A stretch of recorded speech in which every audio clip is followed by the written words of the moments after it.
For years and years I dreamed of being invited to the Venice Biennale, and now that I have been invited to the Venice Biennale, I really don't care much.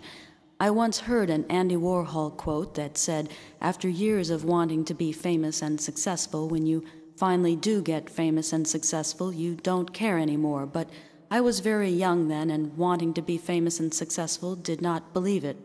But now that I am older, I do.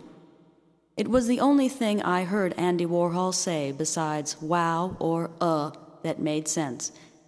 But one year I was in Venice during the Venice Biennale. I had performed at a communist women's festival in Bologna and was now touring the country with the artist Kenny Scharf and an old boyfriend who was a drug dealer. He used to say he was an artist, but he really was just a drug dealer who owned one Armani suit he wore every day. One day a hole appeared in the buttock region of the suit, but he continued to wear it with the same panache had it been bought yesterday. Occasionally he would call himself an art dealer, and he did in fact own several Jean-Michel Basquiat paintings, but I do not believe he ever paid cash for any of them. He told us that he had met many rich people who were involved in the Venice Biennale and that they were impressed with his surrealist sense of humor.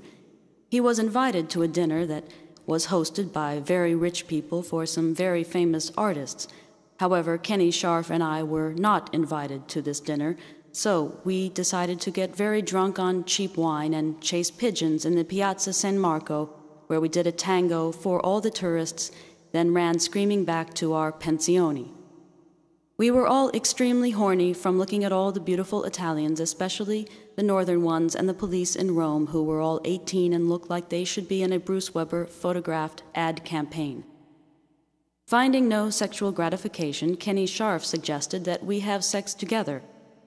I thought this was a bad idea. It was.